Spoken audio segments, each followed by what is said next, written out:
Hello guys, welcome back to my channel Bangaliyana. আজকে তোমাদের সাথে ছানার ডালনার রেসিপিটা শেয়ার করব একটু অন্যরকমভাবে। সেজন্য প্রথমেই 2 কেজি দুধের ছানা করে নিয়েছি, আর এতে দিয়েছি একটু লবণ, হলুদ আর একটু সামান্য পরিমাণে চিনি দেব, আর দেব কিছুটা ময়দা। দিয়ে এই ছানাটাকে প্রথমে মেখে শেপে গড়ে নেব, গোল গোল শেপে। এই যে ছানাটাকে মেখে নিয়েছি, এবার ঢেকে রাখবো কিছুক্ষণ। আর এই যে কয়েকটা আলু ডুমো ডুমো করে কেটে নিয়েছি। মশলার জন্য এখানে নিয়েছি ধনে, জিরে গুঁড়ো, ঝালের গুঁড়ো আর আদা। এই যে দেখো বন্ধুরা, ছানাটাকে মেখে কিছুক্ষণ রেখে দিয়েছিলাম রেস্টে। এরপর সবগুলোকেই গোল গোল শেপে করে নিয়েছি। কড়াইতে দিয়ে দিয়েছি সয়াবিন তেল। তেলটা গরম হয়ে গেলে এবার প্রথমে এই ছানাগুলোকে ভেজে নেব।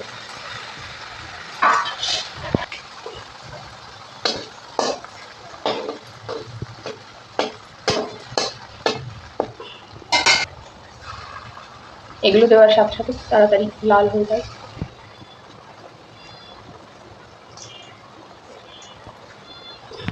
এই যে ছানাগুলোকে আমি লাল লাল করে ভেজে নিয়েছি, এবার তুলে নেব। এবার বাকিগুলোও ভেজে নেব।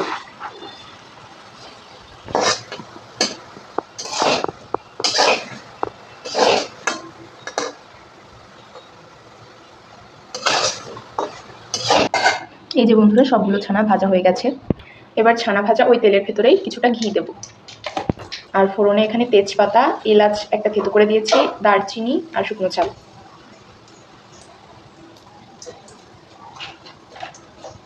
আর দেবো কিছুটা জিরে। এবার কেটে রাখা আলুগুলোকে দিয়ে দেবো।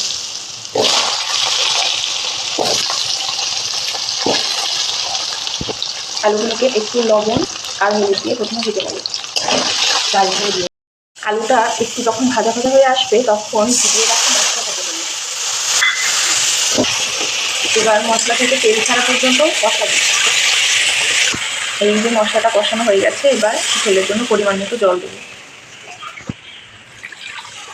এবার পরিমাণ মতো লবণ আর হলুদ দিয়ে দেবো।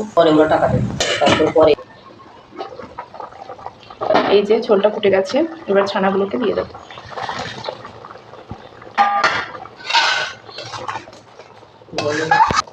ছানাতে যেহেতু ময়দা দেওয়া আছে, বেশিক্ষণ ফোটাবো না। গরম মশলা দেবো এবার, আর একটু ঘি দেবো, দিয়ে নামিয়ে নেব। ময়দা থাকার কারণে বেশি ফোটালে ছানাগুলো ভেঙে যেতে পারে।